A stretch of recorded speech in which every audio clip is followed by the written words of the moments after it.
우리가 예수를 믿는데 그 마음으로만 믿는 것이 아니라 그 믿음을 가장 하나님 기뻐하시잖아요.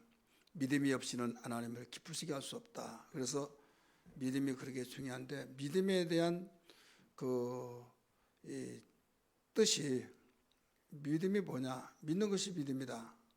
여기에서부터 시작해서 광의적인 측면에서 믿음은 전반적으로 보면 믿는 것이 믿음이에요. 그런데 우리가 거기에 대해서 깊이를 알아야만 됩니다. 귀가 따갑도록 들어서 아시겠지만은 그 칼빈이 장로교 창시자잖아요. 근데 항상 마음에 걸린 것이 있어요. 당시 기독교가 그 지금의 천주교인데 가더라도 너무 잘못 가고 있다는 걸 알게 되죠. 당시에 마틴 루터는 그 신부였어요. 그 신부로서의 성경을 아무라도 못 읽고 사제들만 읽게끔 되어 있어요. 누가 그렇게 정연하느냐? 바로 사제들이 그렇게 정한 거예요. 왜 읽지 못하느냐? 여러분, 우리가 이 성지순례를 하다 보면 지금으로 보면 이제 천주교죠. 그 벽화가 그려 있는데 아주 이 큰 그 기도원 같은 경우는 특별히 그 전면이 다 삥 둘러서 그림을 그려놔요. 그 그림을 그리는데 우리는 그리면 막 싫어하거든요. 예, 우상화가 되니까. 그런데 거기에 성교사님 이야기하는 역사적인 측면에서 쭉 이야기하니까 그럴만 하구나. 이해를 해서 이제는 좋은 측면에서 그림을 그려놨구나. 왜 그려놨는가 하면 문맹인들이 많잖아요. 글을 못 읽으니까 글을 읽지 못하는 그들에게 가르쳐 줄 수 있는 거 그냥 전해줘야 하는데, 이해력을 빨리 알려주기 위해서는, 이해력을 돕기 위해서는 이 그림이 가장 중요하잖아요. 그림은 그래서 우리가 초등학교 학생들, 지금은 유치원들에서부터 그렇지만은 그 그림이 이제 많잖아요. 그러면서 고학년이 되어질수록 그림이 이제 없어지고, 이제 대학 교과서는, 고등학교 교과서도 마찬가지지만은 고학년 갈수록, 고등교육일수록 그냥 하얀 것은 뭐예요? 종이, 검정 것은 글씨. 그것도 지금은 책을 보면요, 빡빡하게 글씨체로 하는 것은 안 봅니다. 그냥 듬성듬성하고 또 한 페이지에 그냥 쉽게 쓱 하면 한 페이지 다 읽고 그러면 그렇게 해야만 인기가 있어요. 근데 우리가 학교 다닐 때만 하더라도 심지어는 한 페이지에서 반절로 딱 나누면 우리 성경같이 가운데 좌측 우측이 있어서 그렇게 글씨를 하고 여백도 없는 가운데서 빡빡하게 써놨어요. 종이를 아끼라고 그래는 모르겠지만은 그 한 페이지 읽으면요, 신학서적 같은 경우는 이해력이 굉장히 어렵거든요. 사전을 찾아가면서 읽고 막 하면 몇 페이지, 성경 읽는 것보다 더 진도가 나가질 않아요. 그것이 이렇게 또 두꺼워요. 그러니까 그 책을 읽을 때 완전 성경 읽은 사람 못 읽어요. 우리 성경을 보더라도 그렇잖아요. 성경 보면 지금 제 성경 같은 경우는 가운데 딱 줄 치지 않았지만 흔적이 있어 좌측 우측이 있잖아요. 그러면 글씨가 뭐로만 되었지, 지금 여러분이 가지고 있는 성경은 그림도 있고 또 주도 달아놓고 막 그런 성경이 있지만은, 그렇지 않은 성경은 글씨만 있는 거잖아요. 그것도 빡빡하고 또 얇디 얇아가지고, 새 성경책은 그냥 이게 넘겨지지도 않아요. 침을 묻혀가면서, 그렇다고 물통 가지고 손 묻혀가면서 할 수도 없잖아요. 그러면서 이 성경을 읽을 때 막 지겹고 막 그럴 때가 있잖아요.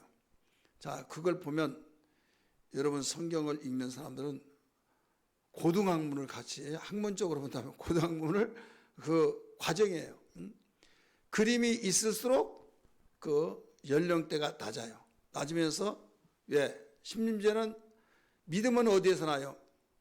들음에서 나죠. 들음으로 구원받고 들음으로 하나님 기뻐하시기에 그 해드리고 그러잖아요. 그런데 글을 못 읽으면 이제 전해주면 되는데 전해주는 것은 듣고 그냥 잃어버려요. 그러면 문서가 되면 그걸 읽으면 또 되새김을 할 수 있지만은 읽지를 못해요. 문맹인들이 많을 때는 잘 들으면 듣는 것이, 그래서 잘못 들어버리면 엉뚱한 말을 하거든요. 그래서 하나님께서 요한에게 또 기자들에게 성령을 감동시켜서 기록하게 하셔서 성경책을 주셨다고 하는 거. 그리고 그때 못 읽으면 성경책만서도 읽어야 안 읽어요? 읽죠. 근데 문제는 글을 읽지 못한 사람이 있다 이거죠. 그러면 글을 읽지 못한 사람들에게는 그때 이야기해주면 얼마만큼 전해준 사람이 구술력이 있느냐에 따라서 얼마만큼 재미있게 읽어주고 거기에 따라서 또 반응이 달라지잖아요. 우리 성경 보면 무슨 성경이 있어요? 함철은 전사가 많이 성경 사용하더만요. 예?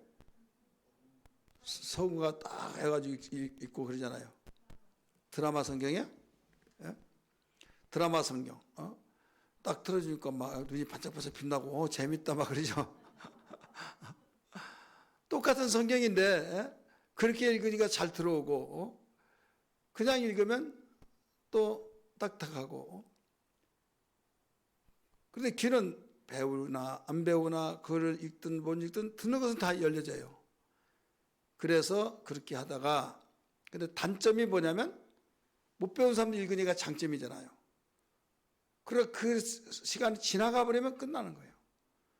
근데 글을 읽는 사람은 자기가 그 지나가더라도 책만 있으면 읽으니까 되새김질을 하니까 그게 또 장점이에요. 그러면 이 성경을 기록할 당시에 중세 시대 때는 성경이 별로 없었어요. 있다 할지라도 소수의 사람들, 그러니까 무식하고 글씨를 못 읽는 사람, 또 신학적인 전문 용어이기 때문에 읽어서 잘못 읽으면 엉뚱한 길로 간다 해서 못 읽게 한 거예요. 공부를 많이 하는 사제들만 읽게 했어요. 그러다 보니까 일반 교인들은 그냥 전해주면 고개 끄덕끄덕하고 그냥 지나가고, 또 거기다가 글을 모르면 그것도 이제 듣는 것을 더 이해되지 않고 어려운 말이니까. 여러분 성경 똑같이 우리가 가지고 있는 성경 중에서 쉽게 이해되는 성경이 있어요, 없어요? 세번역, 현대인 성경 막 이런 성경은 굉장히 쉽잖아요. 또 만화 성경도 있다고 내가 말 들었어요. 신강장님 만화 성경 있다고 그랬죠? 예. 그 만화 성경 읽으면 만화 좋아하는 사람들 쏙쏙 들어오죠. 근데 문제는 그 성경을 읽을 수는 눈이 없다 이거죠. 그래서 성화를 만든 거예요. 성화를 그려놓고 천지창조에서부터 예수님 주 예수여 어서 오시옵소서 마라나타까지 전체 벽을 삥 둘러가서 페이지를 하듯이 순서를 다 해놓고 이제 지붕 하나 가지고 가르치는 교사가 천지창조를 이렇게 했다고 해, 달 막 이런 쭉 하면서 순서대로 이야기하면서 그렇게 하다 보니까 집 짓는데 흙 남지 않는단 말이 있잖아요. 그러니까 넓으면 넓은 대로 자상하게 그림을 그리고 예배당이 적으면 적은 대로 거기에 맞춰서 요약해서 그리고, 그러다 보니까 성화를 거기에 잘 그려서 설명을 해주고 하다 보니 귀에 번쩍 띄어지면서 이해가 된 거예요. 그래 좋은 측면에서 그랬어요, 안 그랬어요? 그랬죠. 근데 문제가 생긴 거예요. 왜 그런가 하면 예수님이 이렇게 병을 고치고 예수님이 이런 분이고 막 그러면 그림 자체가 예수님 있냐? 완전히 거기 가서 막 절을 하기도 하고 또 이 예수님 거기에 이 기적과 이사와 표적이 있는 걸로 알고 거기에 대해서 지극정성으로 무릎 꿇고 절을 하기도 하고 막 그렇게 된 거죠. 그러면서 이걸 성화라고 해서 거룩할 성자를 써서 성화라고 하니까 여기에 신성화를 시켰어요. 신성화를 시키다 보니까 우상 아닌 우상이 되어버린 거예요. 그래서 이 그림 성화는 잘못됐다 이렇게 되어진 거죠. 근데 의도는 처음에 시작은 잘못된 것이 아니죠. 그렇지 않습니까? 좋은 의도에서 문명인들에게 복음을 전해주기 위해서 성경을 가르쳐주기 위해서 그렇게 했으므로 그래서 우리는 성화를 그린 동기가 뭐냐, 그 정신이 뭐냐, 그걸 통해서 잘 들어야 된다 이거죠.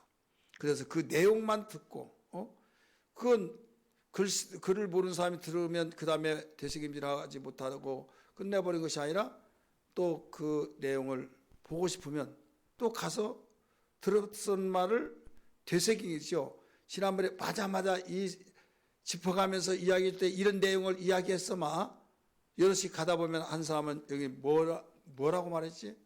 이거야 그러면 맞아 하고 또 다른 사람이 이거야 하는 사람은 또 몰라. 그러면 다른 사람이 또 이거야 하면 그래서 서로 상호작용 속에서 연결돼서 그림을 보고 들었던 말씀을 듣게 된다 이거죠. 중세 시대는 이 수도원이라고 말했는데 수도원이 학교도 되고 오늘날로 말하면 신학대학교도 되고 또 수도원도 되고 이렇게 되어져요. 그래서 거기에서 가르쳐 준 건 오직 성경을 가르친 거죠. 성경을 가르치고 그래서 무섭게 공부하고 그 어려운 라틴어로 그리고 그 사람들이 사제가 돼요.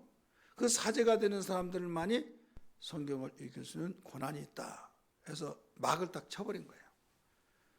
그런 가운데 긍정적인 측면에서 그렇게 했겠습니다마는 나중에 그걸 부작용이 되는 거예요. 왜 그런가 하면 열려있는 책인데 특권층만 읽는다 하다 보니까 육신의 생각이 개입되는 거예요. 어떻게 해서 개입되느냐? 거기에서 이제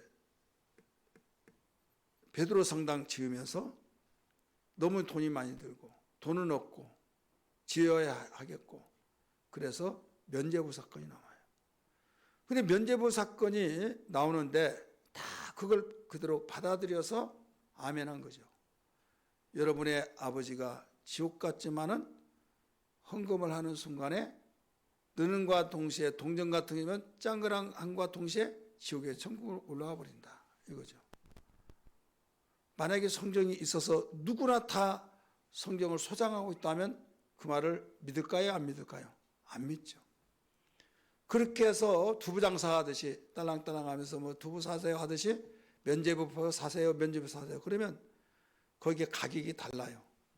가장 사랑하는 나의 아들이 면죄부 그러면 비싸요. 아버지보다 아들이 더 가깝잖아요. 또 고모 그러면 고모보다 아버지가 더 가깝고 그래서 사랑하는 사람의 그 면죄부가 더 비싸니까 돈을 주고라도 지옥에서 천국으로 옮겨놓기 위해서 돈 버는 거죠. 그렇게 돈 벌기를 힘쓰게 돈 벌었던 것을 그때 와장창 부어놓죠. 그래서 베드로 성당을 지었다. 그걸 구경하고 온 사람들이 성수술에 갔다 온 사람이 야 이렇게 웅장하고 크게 지은 것을 그렇게 할 만하겠다 해서는 안 되지만 육신의 생각이 개입되니까 돈이 나올 데가 없으니까 그렇게 해서 그 자원을 챙겼구나 마련했구나 이렇게 되어진 거죠. 그런데 신부들은 성경을 이걸 알잖아요. 다른 건 다 그들이 뚫뚫 뭉쳐서 이렇게 해서 이렇게 해야만 된다. 어디에서 돈을 얻을 것이냐 마련할 거냐 이것밖에 없다. 우리 다수결에 우리 이 모든 것을 각일합시다. 안 하면 이제 저 사람 역적이다. 그럼 네가 다 내라. 막 할 정도로 되니까 눈짓을 서서 봐가면서 손들었어요. 그리고 땅땅땅 하고 이제 법이 되어서 그렇게 선포하는 거예요. 사제들이 거기에서 결정한 것은 하나님의 말씀과 동됨을 취하는 거예요. 이렇게 하다 보니 아무리 통과됐다 할지라도 괴로운 거예요. 너무 괴로워가지고 이게 아닌데, 근데 평민들은 몰라요. 성경을 안 읽으니까 시키면 시킨 대로, 가르쳐주면 가르쳐준 대로 그대로 받아들였어요. 마틴 루터가 너무 힘들어가지고 성경을 읽으면서 이것 성경이 아닌 것을 진리인 양 강조하고 평민들에게 바로 그것을 하라고 하고 내게 하고, 그것이 95개나 됐다. 그래서 대학 입문에 종교 개혁을 일으키려고 한 것이 아니라 양심선언이에요. 오늘날로 하면 대자보, 그걸 전제에다가 딱 갖다 붙이고 유유히 사라져요. 등굣길에 가보았더니 이게 뭐야 해가지고 난리 난 거죠. 그것이 성령의 불길로 하나님이 그를 사용해서 이제 성경으로 돌아가자. 그리고 천주교에서는 신부된 사제인 마틴 루터가 완전 역적이고 사탄이 앞잡이고 자기들의 이를 반란을 일으켰으니까 사탄이에요. 어떻게 해서 죽이려고. 근데 그를 뚫뚫 바로 보호해서 이제 이리저리 막 다 피신하고 하게 하셨죠. 이런 가운데 그 당시 그 기점이 되어서 이제 다른 사제들이 거기서 함께 동참한 자들이었어요. 칼빈, 쭈빙글리 막 이런 사람들이 다 동참했죠. 그래서 그 일을 함께하는, 그래서 개신교가 그래서 태어나죠. 그래서 천주교인들은 개신교를 포장할 때는 똑같이 하나님 섬긴데 하지만 내적인 면에서는 사탄 종교라고 합니다. 왜 사탄 종교라고 하는지 아세요? 그리고 절대 기독교인들은 말을 섞지 않습니다. 성경 공부한 사람들은 왜 당하거든요. 교리를 가리키고 실제로 성경대로 가리키면 구원받아요. 근데 교리를 더 올려놓고 성경은 아예 본인이 알아서 봐라. 그리고 성경을 가지고 다닐 필요가 없는 거예요. 교리로 다 기도도 교리집 외우듯이 기도문이 따로 있잖아요. 그러니까 성경을 가지고 다닐 필요성이 없고 거기서 시키면 시킨 대로 하고 하다가 보니까 그들이 가르쳐준 대로 행하기만 하면 구원받는다 이렇게 생각하고 있어요. 또 구원받는 거 중요시 여기지도 않아요. 이 땅에서 착한 일 하면 된다. 내세도 없는 그 부정하고 내세 있는 것조차 알지도 못하고 왜 안 들어봤으니까. 예수님이 첫 번째 오셔서 공생에 회개하라 천국이 가까우니라 천국에 대해서 가르쳤잖아요. 천국을 가르쳐 주시면서 중간도 천국, 마지막 가르칠 때 마태복음 25장이잖아요. 천국. 또 죽으시면서도 강도에게 복음 전하여서 천국. 그러니까 시작부터 진행하는 과정 속에서도 끝까지 천국. 그런데 천국 복음이 증거되지 않는다고 한다면 이방 종교하고 차별화가 됩니까? 안 됩니까? 안 되는 거죠. 그런데 오늘날 기독교인들 가운데서 기독교에서도 천국을 가리키지 않은 교파가 있다 이거죠. 뭐냐면 천국을 가는 것 자체를 부정해 버리는 거예요. 이게 한신대 그 계열이에요. 그래서 문익환 목사 같은 경우는 이 천국을 누가복음 20장 19절 20절에 있는 내용처럼 여기저기 있는 것이 아니라 네 마음속에 있느니라 그 말을 주장한 거예요. 네 마음에 천국이 있지 죽어서 천국 가는 그걸 부정해 버린다 이거죠. 그래 기독교라고 하는 단어를 붙이고 그렇지만은 그들은 사회운동 이 땅에 하나님 나라를 이루게 해야 된다. 정의, 사회, 구현하면서 그 잘못된 길을 바로잡고 감옥에 갇힌 자를 거기에 풀어놔주고 막 이런 해방운동. 이 세상 현실에서 우리가 천국을 이루어 나가야 된다. 하나님 나라를 확산시켜야 된다. 주님의 통치가 아니라 사회운동을 통해서 하나님 나라를 이루려고 하는 거. 그리고 우리는 분별을 잘해야만 됩니다. 지금 주님을 따른다고 하는 것이 왜 어렵냐? 주님을 따르라고 하는 오늘 제목에서 가르쳐줬듯이 주님을 따르는 자의 자세. 한 번은 주님이 너는 나를 따르라. 또 한 사람은 내가 주님을 따르겠습니다. 또 다른 나를 따르라. 이런 식으로 나오잖아요. 세 번이 나와요. 그렇다면 주님을 따르는 것은 무슨 일이냐? 주님 따르면 말 그대로 너 나 따라와. 그러면 따라오라고 하는 사람의 말 듣고 쫄랑쫄랑쫄랑하고 따라가야 안 따라가요? 그 말이에요. 오른쪽으로 가면 오른쪽으로 가고 왼쪽으로 가면 왼쪽으로 가고 거기서 한 바퀴를 돌고 두 바퀴 돌면 돌 때마다 왜 그렇습니까? 저는 할 말이 없는 거예요. 나 따라와 했으니까. 예를 들어서 모세 후계자인 여호수아가 요단강을 받고 거기 따라가게 되고 여리고성을 하루에 한 바퀴 돌고 오늘 끝 하면 끝나요. 또 한 바퀴 돌고 뭐라고 안 해요. 또 돌아요. 일곱째 날 일곱 바퀴를 돌아요. 왜 그렇습니까? 오늘은 얘 지루하게 돕니까? 그렇게 하지 않았어요. 그냥 그가 인도자로서 너는 내가 시킨 대로 하라. 모세 여호수아가 도니까 그 일을 다 따라서 하는 거예요. 따라가는데 목적이 뭡니까? 약속의 땅을 내가 주리라. 그래 약속의 땅을 얻는 데 있어서 이렇게 한다고 해서 어느 까부시하지 막 하고 그 아무리 이성이 견고하지만은 우리가 그냥 이 사람을 더 때리잡든지 근데 그 속에 들어가서 안 나오니까 이걸 무너뜨려서 삼손이 있지 않느냐 막 하면서 우리가 삼손 역할을 하자 해서 이게 현실적이지 돈다고 해서 해결되냐 이러면 그렇게 할 수도 있을까요? 없을까요? 있을 만하죠. 근데 따르라고 하는 것들 따랐더니 결국 목적은 이루어졌어요. 할렐루야. 우리 신앙생활하는 것은 주님을 따르는 거예요. 따랐습니다. 주님을 따르는 것이다. 따르는데 두 가지. 하나는 육신의 생각으로서 볼 때는 합당하지가 않아요. 현실적이지 않아요. 말도 되지 않는 거예요. 그러다 보니까 현실적인 사람이 볼 때는 이게 힘들고 바보 같은 사람들만 모여서 그 말을 믿으라고 할 때 아멘 하면 믿고 자기같이 똑똑한 사람은 여기 있을 곳이 아니다 생각이 드는 거예요.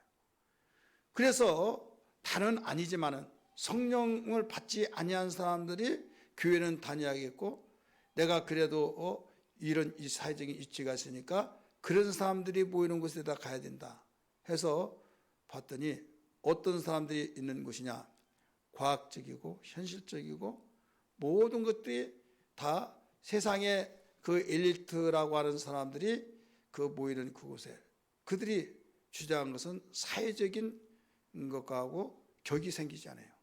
왜 생기지 않느냐? 사회가 지금 이렇게 움직이니까 우리 교회도 이렇게 움직여야 된다. 하나가 돼야 된다. 자, 이 말이 그럴듯하지 않습니까? 성경적인 사람은 하나님이 역사를 인도하시기 때문에 하나님이 인도하신 대로 우리는 가야 된다. 그럼 우리가 인도할 때 사회가 따라오면 얼마나 좋겠습니까? 그런데 교회에서 하나님의 인도를 받고 가는데 사회는 역으로 가요. 역으로 가다 보면 갭이 생기잖아요. 옛날에는요, 교회 행정이 제일 앞섰습니다. 사회 행정보다 교회 행정이. 근데 교회 행정이 앞서가지고 이제 모든 교회에서 배우는 거죠.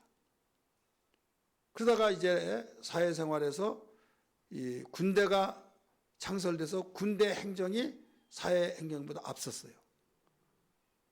그런데 어느 시점에서 사회 행정이 교회 행정보다 교회 문화보다도 앞섰어요. 그러니까 이제 사회 문화, 사회 행정 다 따라가는 거예요. 일찍 교회 생활 하신 분은 아실 거예요. 제가 상당히 많이 언급을 했습니다만은 제가 어렸을 때는 크리스마스 때 가장 기다려요. 그때는 텔레비전도 없어요. 기독교 문화를 통해서 누리고 그냥 아버지가 손가락 이렇게 해서 할대보에다가 그림자 호롱불에 이제 그림자 생기잖아. 이게 뭐게 그러면 닭 그러면 닭이 아니라 딱 그러면 손가락 꼬아놓은 거예요. 그렇게 해서 그게 문화생활이었어요.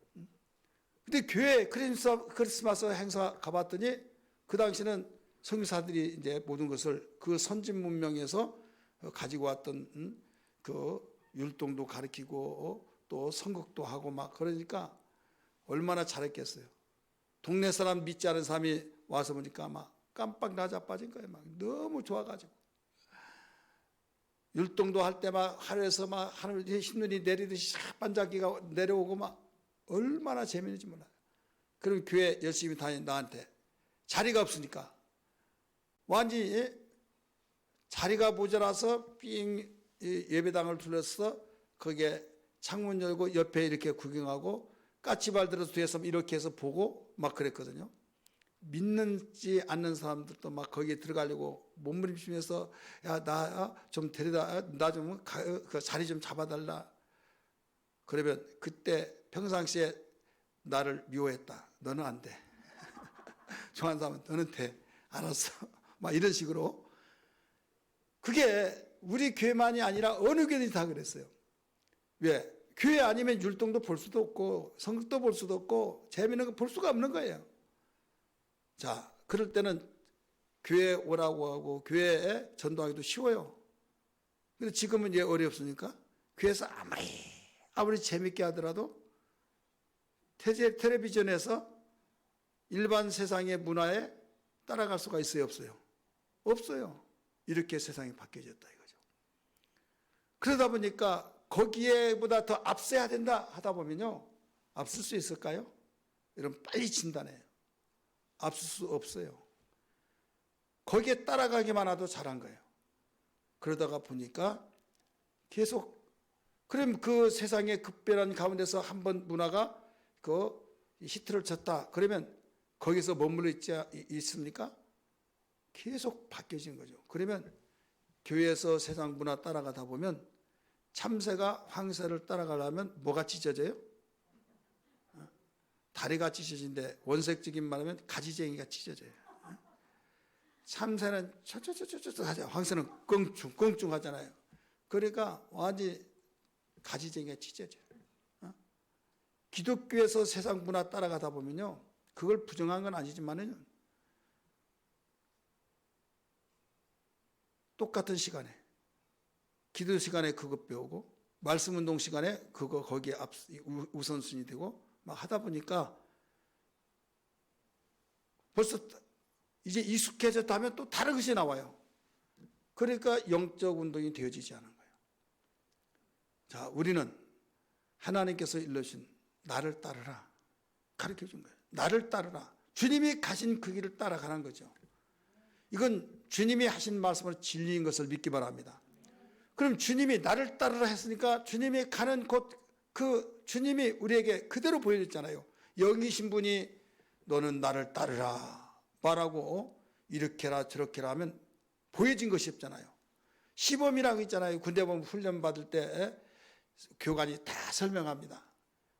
이제 조기 앞으로 딱 와서 거기서 구분 동작으로 하나 둘 셋 해서 다 보여주고 또 연속 동작을 시키고, 그러니까 아무리 설명 들을 때는 그게 뭐가 뭔지 모르는데 조교가 와서 시범을 딱 보여주면 쉽게 알 수 있듯이 예수님이 이 세상에 오셔서 실제로 살아가는 우리 인생의 삶을 그대로 살았는데 우리가 특이한 점, 다른 점이 있잖아요.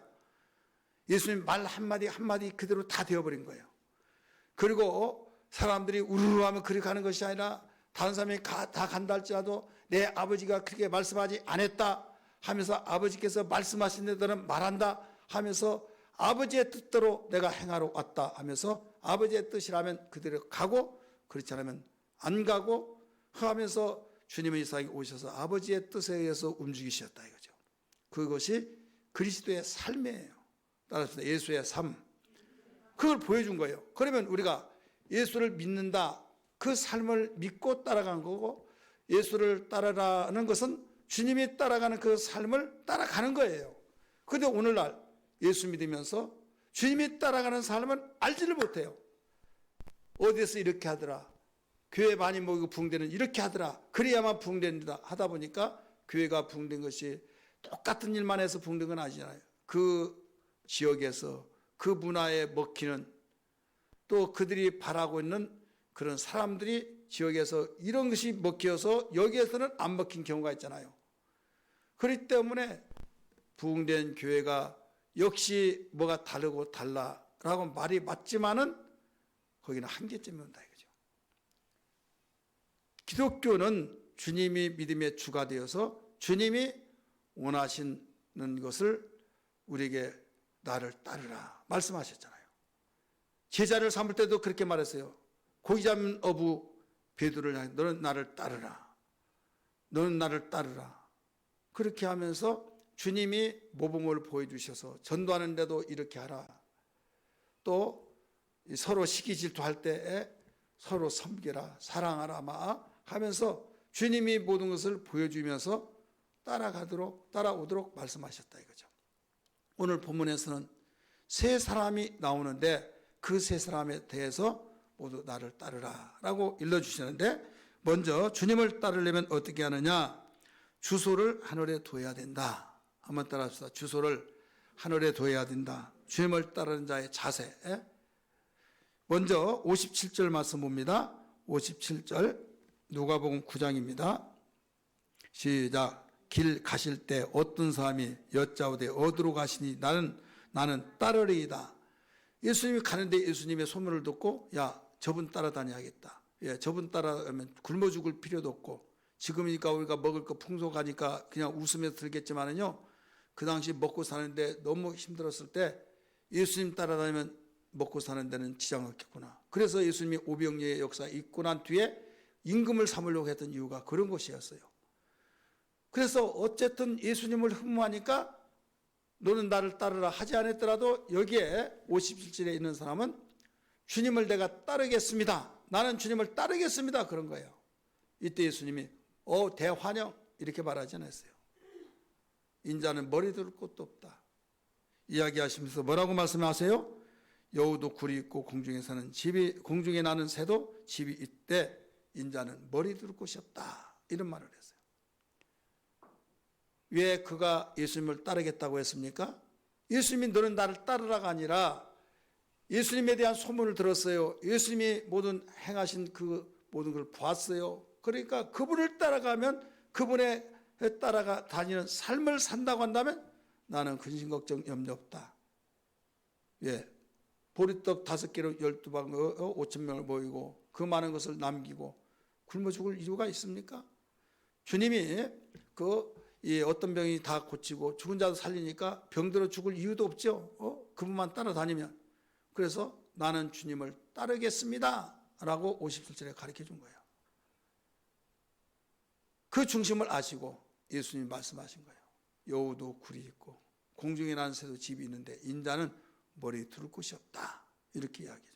실망을 주는 거죠. 너 나를 따른다고 했는데 여우도 굴이 있어. 새도 바로 집이 있어. 그런데 나를 따른다고 했지 나는 머리 둘 곳이 없다. 안착지가 없다 이거죠. 일정한 내가 주소가 있지 사는 것이 아니다 이거예요. 예수님의 제자들이 예수님이 어디에 사신 걸 알지를 못해요.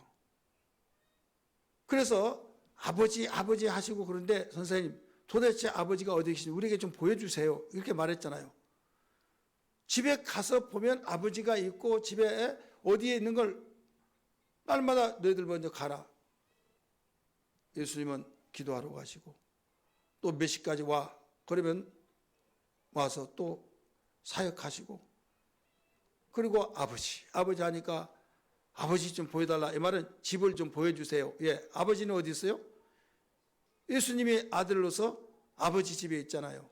그러니까 집 한번 가보지 못했다는 거예요. 그래서 당신을 따라오겠다고 하는 그에게 나는 머리 둘 곳이 없다. 이상의 주소지가 없다 이거예요. 그래도 따라오겠느냐 이거예요. 자, 오늘 우리는 주님을 따르는 자세를 가지는 그 자세는 어떤 자세가 되었냐면, 내가 세상에 출세하고 먹고 입고 마시고 쓰고 또 나는 복을 받아서 대박나고 그런 자세를 가지려고 하면 예수님이 실망을 시켜주는 거예요. 야, 나 한번 우리 집에 가자. 딱 보여주고 나 따라올래 안 따라올래? 다 따라가죠. 그렇지 않겠어요? 그런데 머리 둘 곳이 없다고 솔직하게 말했잖아요. 자, 주님은 이 땅에 머리 둘 곳이 없고 어디에 주소를 뒀어요? 하늘에 둔 거예요. 따라합시다. 하늘에 두었다. 할렐루야. 믿으시면 아멘 하시길 바랍니다. 하늘에. 주님을 따르기로 결단한 여러분, 정말 내가 주님을 따르겠다고 각오하고 결단했다고 한다면 우리는 하늘에 소망을 두고 하늘에 나의 영원한 주소지가 있는 것을 바라보고 따르지 않으면 실망할 수밖에 없어요.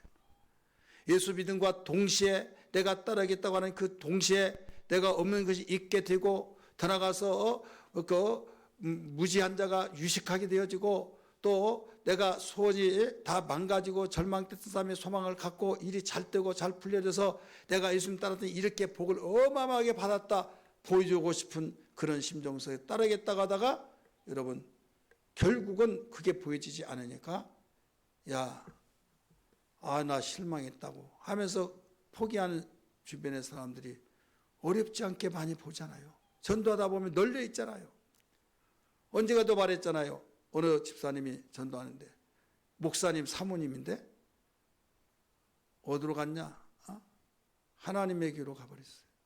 왜 갔냐? 그러니까 거기 가니까 일이 잘 풀리더라는 거지. 잘 풀려서 이순자 집사가 전도하는 가운데 그 이야기를 하더라고요. 자기가 목사 사모인데 하나님의 교로 간 거예요. 그게 왜 가냐? 그랬더니 그리 갔더니 일이 잘 풀리더라. 여기에는 말이에요. 나는 주님을 따르겠습니다. 예수님이 너 따라오라 하지 않고 자기가 저분 따라다니면 대박 나겠구나 하니까 따라가겠다고 하는 거예요. 너 대박 나겠다고 내 꿈대로 하면 너는 실망한다. 그냥 알고 따라오라 이거죠. 인자는 머리 둘 곳이 없다. 이 땅에 기대를 갖고 이 땅에 소망을 갖고 이 땅에서 출세하고 이 땅에서 소원 성취하려면 너 마음 바꿔라. 넌 자세가 잘못됐다 이거예요. 이해되시면 아멘 하십시다.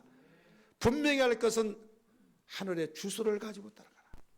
여러분 오직 하면 70명의 지자를 파송시키면서 전도하고 돌아와서 보고할 때 귀신이 벌벌 떨고 울고 불고 떠납디다 하니까 다 내가 봤다 알았다 그러면서 너는 귀신이 항복한 것을 보고 기뻐하지 말고 너희 이름이 하늘 생명책에 기록된 것을 보고 기뻐하라. 할렐루야.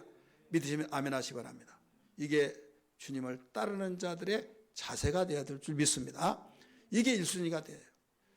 만약에 교회를 오는 목적이 다양하게 예를 들어서 결혼을 하지 못해서 나는 애인감 찾으러 가야겠다 그랬더니 교회를 가면 병을 고친다 하든지 교회로 가면 마음이 평안하다 하든지 별스러운 사람이 다 있지만 다 좋다 이거예요. 다 좋아서 각각 교회를 오는 동기는 다를지라도 이것이 주님을 따르는 자세로 전환이 되어야 될 줄 믿습니다.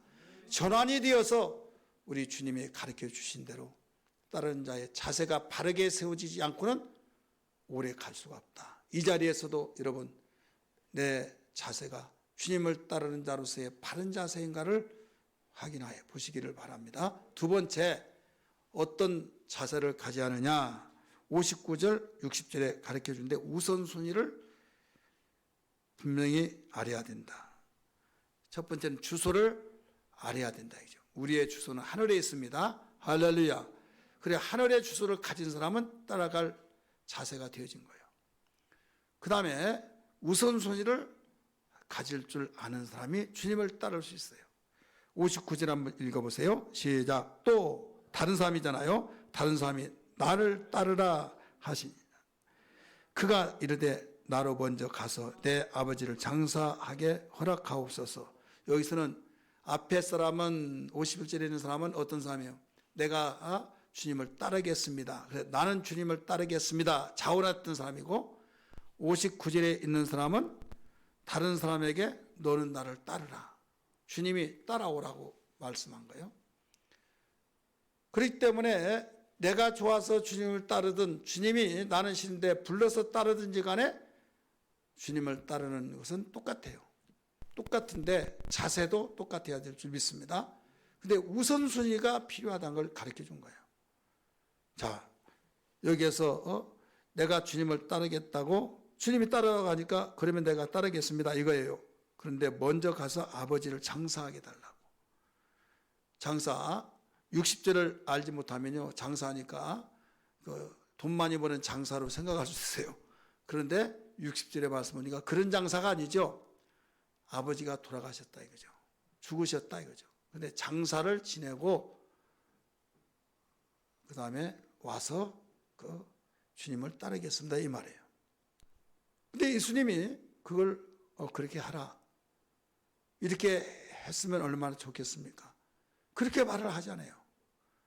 죽은 자들을 장사하게 하고 죽은 자들을, 거기에 죽은 자들을 장사할 사람이 모였지 않느냐, 그들에게 장사하게 하고 너는 가서 하나님 나라를 전파하라 이렇게 가르쳐 줬어요.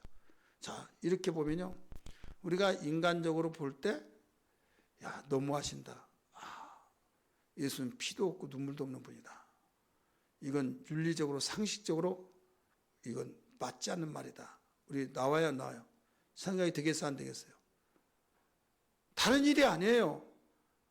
잠깐요 좀 놀러 갔다가 오겠어요. 주님 따라가면 영원히 따라가니까 내가 새 마음을 가지고 하기 위해서 내가 해보고 싶은 거 하고 올게요. 그게 또 아니에요. 자기 아버지가 돌아가시는데 죽었는데 장사를 지내고 오겠습니다 이거예요. 그러면 그럴만 하고 그래 할 수도 있을만 하는데 이것을 용납했어요 안 했어요? 안 했잖아요. 내가 하는 말이 아니에요. 지금 성경에 기록하고 있잖아요. 주님이 하신 말씀이에요. 죽은 자는 죽은 자들을 위해서 장사하기 위해서 온 그 사람에게 맡기고 너는 가서 하나님 나라를 전파하라 그랬어요. 이것은 무엇이에요?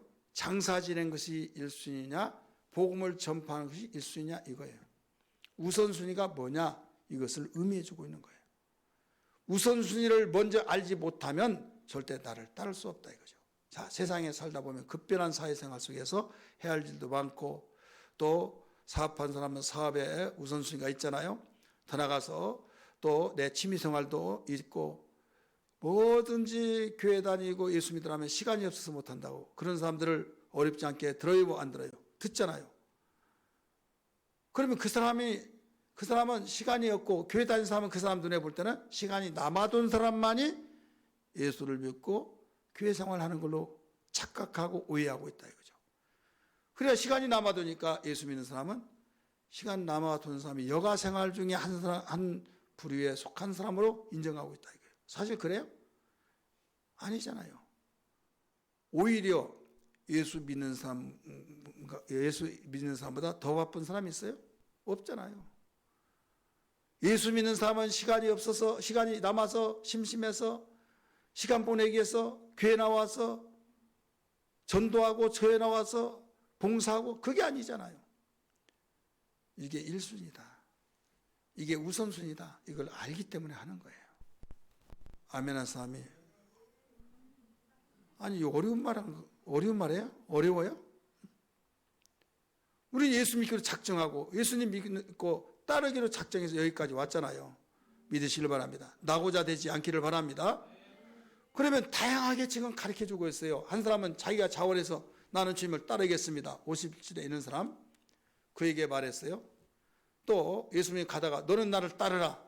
본인 의사와 관계없이 주님 중심 보시고 너는 따르라 했어요. 그러니까 예 따라가겠습니다. 그런데 아버지가 돌아가셨어요. 장사 지내고 와서 따르겠습니다. 용납하지 않았어요. 그들에게 맡기고 장사 지낼 수 이미 있다. 맡기고 너는 가서 하나님 나라를 전파라. 그러니까 너무 섭섭하고 야 이건 세상 말로 하면 인간도 아니야. 이런 정도의 오해받을 수도 있겠지 않습니까? 그럼에도 불구하고 예수님이 이 말씀을 하셨어요. 이 의미가 있는 거예요. 의미는 뭐냐면 우선순위를 먼저 1순위로 놓고 나를 따라야 된다. 이 사건은 이렇게 가르쳐 줬지만은 우리는 주의를 하고 주님이 원하신 길을 따라 다니려면 항상 1순위를 앞에다 둬야 된다. 주님의 일에 대해서 주님 따르는 일에 1순위 둬야 될 줄 믿습니다. 전도하는 것도 어떤 사람이에요? 시간 남는 사람이 하는 거 아니에요. 1순위가 전도하는 것이 있다고 생각하는 사람이 전도하고 봉사하는 것도 1순위가 이게 주의 일이기 때문에 뭐 때문에 하다 보면요 죽을 시간도 없어요. 그렇잖아요. 근데 죽으라, 너 이리 와라 하면 또 가야잖아요. 죽을 시간이 오면 어떻게 갈까요? 그래서 우리가 주님을 따르기가 힘든 거예요. 현실과 너무 갭이 큰 것 같이 느껴지잖아요.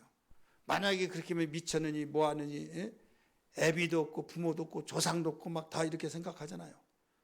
이 사건을 자기 아버지가 죽었으니까 그렇게 말했던 것이지, 의미는 뭐냐면 우선순위를 먼저 정하라. 우선순위가 바뀌어버리면 세상에 네가 하고 싶은 모든 걸 1순위로 놓으면 나를 따를 수 없다 이거예요. 우리 모두 1순위를 주님 앞에 두기를 주의 이름으로 축복합니다. 마태복음 22장 37절에서 39절에 있는 말씀 잘 아시죠?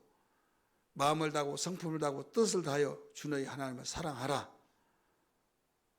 가르쳐 줬어요. 둘째도 이와 같으니 네 이웃을 네 몸같이 사랑하라.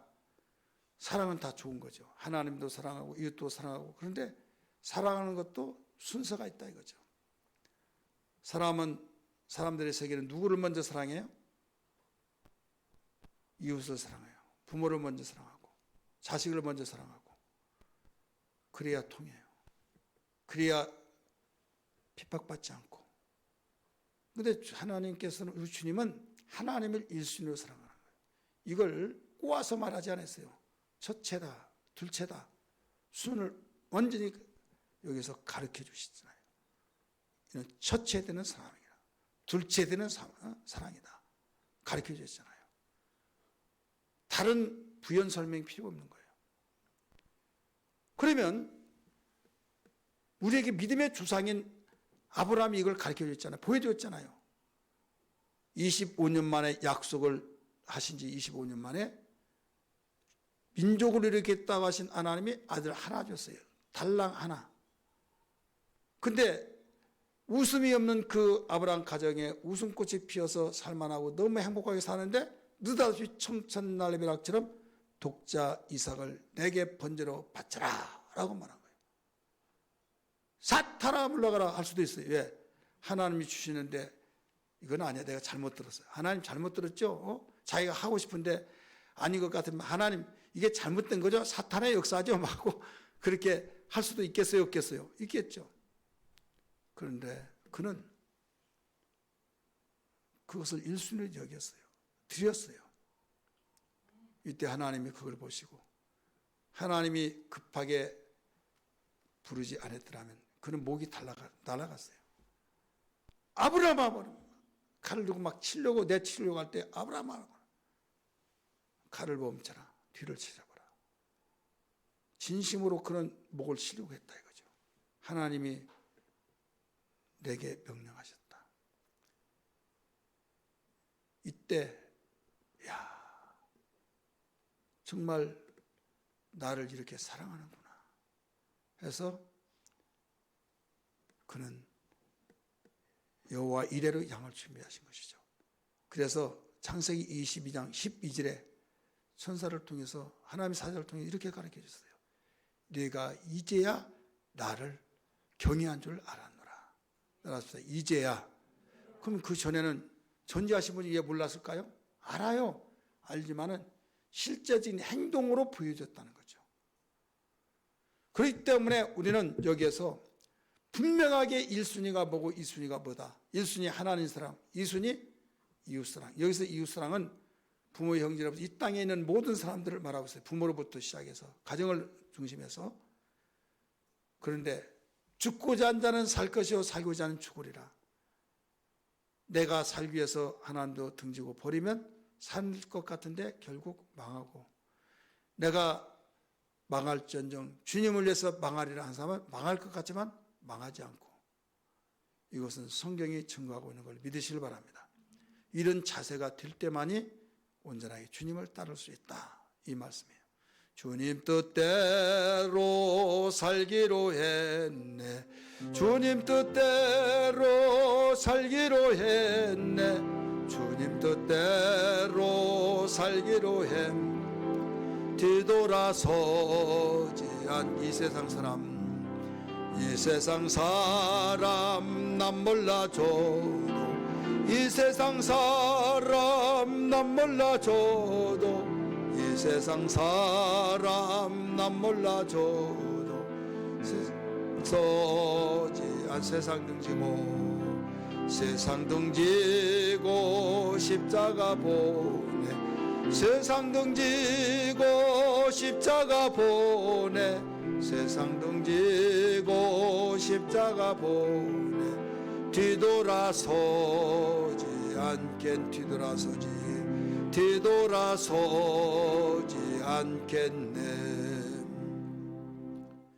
주님을 따르는 자들의 자세, 하나는 주소를 하늘에 두어야 된다. 두 번째는 우선순위를 분명히 가져야 된다. 1순위가 하나님 사랑.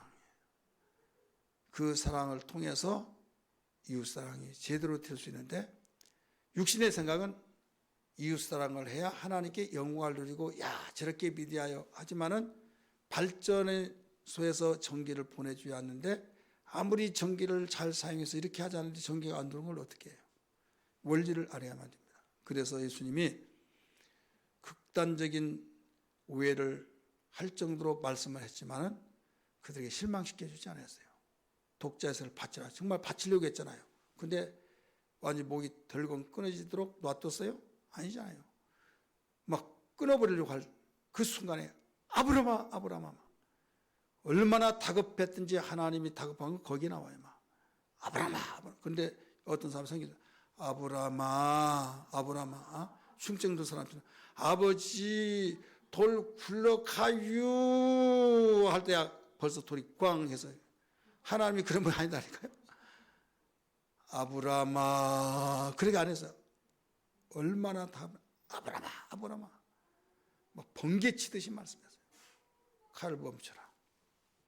뒤를 찾아봤더니 이미 거기에서 양을 준비해놨다 이거죠. 그가 바라는 여호와께서 준비하실 것이다.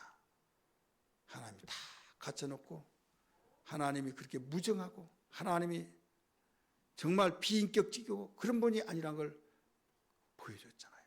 그러면서 이제야 네가 나를 경외한 줄 알아는다 하면서 거침없이 마음 놓고 하나님은 그때부터 축복을 위해서 일하시는 것을 믿으시길 바랍니다. 할렐루야. 마지막으로 우리에게 60절 말씀 보면 61절이네요. 또 다른 사람이 이르되 이랬죠. 또 다른 사람이 이르되 내가 주를 따르겠나이다마는 이거예요. 주님을 따르겠다고 결정을 쳤어요. 그런데 조건이 하나 있어요. 조건이 뭐냐면 가족이 있는데 가족에게 작별 인사를 허락해 달라고. 자, 매우 인격적이고 매우 여기에서 그 타당성이 있잖아요. 여러분 가족, 내가 그냥 나온 것이 아니잖아요. 혈통을 통해 났을 때 가족이라는 울타리가 있고 하나님께서는 가족이 있잖아요.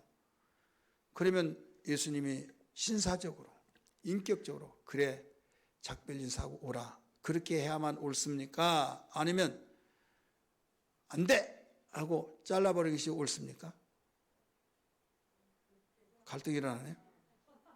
자, 허락해 준 것이 여러분 옳아요? 아니면 자르는 것이 옳아요? 그럼 예수님 여기 잘랐어요? 안 잘랐어요? 그럼 예수님이 옳지 못하신 분이네. 그렇잖아요. 앞에 부분에서도 장사진에게 하옵소서 하는 것도 그것도 옳지 못한 거고. 그래서 우리가 신앙생활 하다 보면 우리의 상식 밖에 있는 것들이 있어요. 우리가 신앙생활 하다 보면 육신의 생각으로서 도저히 이것은 이해가 되지 않은 것이 있어요. 그래서 이해가 되지 않으니까 다른 사람에게 이해를 시켜주기 위해서 뭐가 나오냐면 인본주의가 나온 거예요. 인본주의. 자, 세상을 예를 들어서 사람이 이상에 태어난 거 어떻게 되나요? 남자와 여자가 동침을 통해서 생명체가 시작되면서 자라서 나오잖아요. 근데 남자 없이 여자 혼자 날 수 없잖아요. 근데 하나님이 예수를 이 땅에 마리아 몸에서 태어나겠다. 그러면 자기가 이게 이해가 안 되는 거예요. 이해가 안 되니까 그런 것이 아니라 어쩌고 하면서 계속 그것을 설득시켜주기 위해서 동정녀 마리아의 몸에서 태어난 걸 부정해요. 부정해서 결국은 이상한 소리를 해요. 그래야만 다른 사람 믿는다 이거죠. 여러분 그렇게 해서 믿어야 구세주가 돼요? 못 되는 거예요. 하나님은 전지하심이고 한 가지 분명한 것은 하나님은 우리에게 죽은 자를 살리기 위해서 아들을 보내주셨고 우리를 지금 사랑하시고 계신다는 사실만을 여러분 인정한다고 한다면 내가 비록 이해할 수 없다 할지라도 하나님은 우리를 너는 지금 이해하지 못한다. 엄마 아빠 어디 갔어? 빙빙 돌리면서 너는 아직 물어보지 마라. 얘 이래 단사하면 다 아빠 있는데 나는 아빠가 없냐고. 내가 나중에 다 때가 되면 가르쳐 줄게. 이런 말이 있어요 없어요? 때가 되면 가르쳐 줄게. 왜? 그때는 가르쳐 줘야 이해가 할 수가 없는 거고. 그래서 때가 되면 가르쳐 줄게. 자, 우리가 이런 상황 속에서 가족에게 작별 인사를 하고 내가 가겠습니다. 따라가겠습니다. 근데 주님이 뭐라고 그랬어요? 손에 쟁기를 잡고 밭을 가고 논을 갈 때 뒤를 찾아본 자는 하나님 나라에 합당치 않다. 이렇게 가르쳐 줬잖아요. 그러니까 뒤를 찾아보라는 거예요? 보지 말라는 거예요? 그러니까 작별 인사를 한다는 자체가 전지하신 주님이 나 예수님 따라가기로 작정했으니까 나 오늘 마지막 인사하러 왔다. 그러면 야, 너 바보냐? 너 미쳤냐? 그러면서 예수 당시에 예수를 이단 귀수라고도 말하고 바로 강도를 놓아주고도 그 예수는 죽이라고 할 정도의 정서상 그랬는데 따라간다. 너 우리 집안 망한 꼴을 볼래? 막 이런 말 하겠어요 안 하겠어요? 하죠. 그러면 가서 그래도 내가 따라오겠다 할 수 있겠느냐. 사람은 마음에는 갈대 같은 거예요. 갈대 같기 때문에 너 작별 인사하지 말고 너 바로 나 따라와 이 말이거든요. 정말 그 순수한 대로 작별 인사에서 올 것 같으면 그렇게 하라고 하신 분이시지 아시기 때문에 중동 국가의 문화는요 당시 예수님 문화 그 계속 유사점이 있어요. 이슬람 종교를 가진 사람들이 그뿐만 아니라 거기에 이 비스무리한 종교를 가진 사람들이 종교를 바꾸면 이때는 내 자식 아니다. 자기의 그 끔찍한 자식, 끔찍하게 살아난 자식도요 동네 사람에게 신고를 해요. 여러분 우리 자식이 이방 종교를 섬기고 그리로 갔습니다. 아무리 나무라고 권면하더라도 말을 듣지 않습니다. 그 말을 하지 않으면 바로 부모에게 돌을 던져요. 그렇기 때문에 미리 권면하고 일가친척 비롯해서 그 사회에서 전체 완전히 매장돼 버린 겁니다. 그래서 다른 사람이 볼 때도 막 매로 막 치고 언젠가 제가 영상 보여준 거 봤잖아요.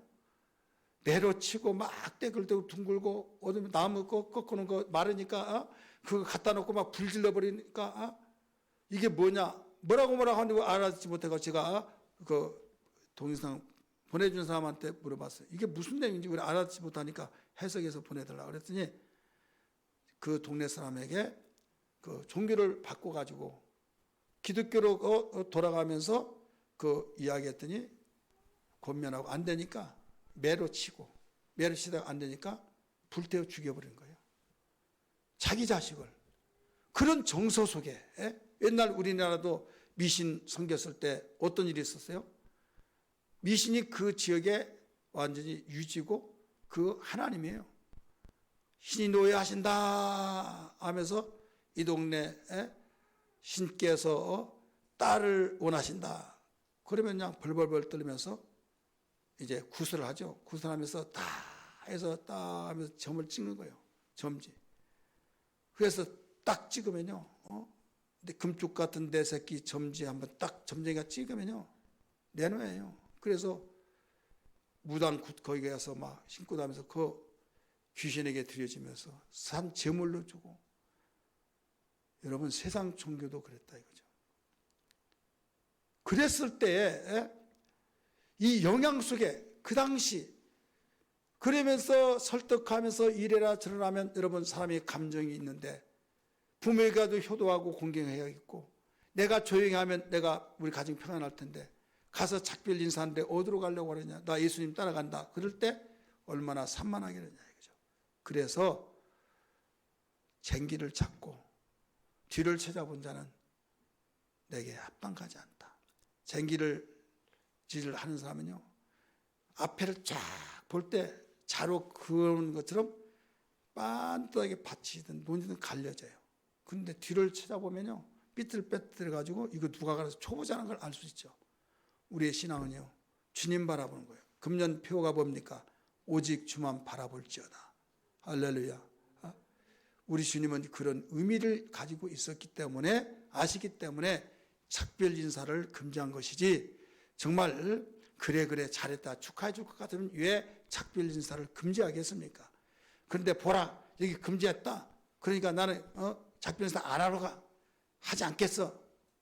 여러분, 이것은 그때 당시의 문화적인 면에서 그 상황하고, 근데 또 개인적인 면에서 작별 인사하면 또 그런 상황이 있을 수 있죠.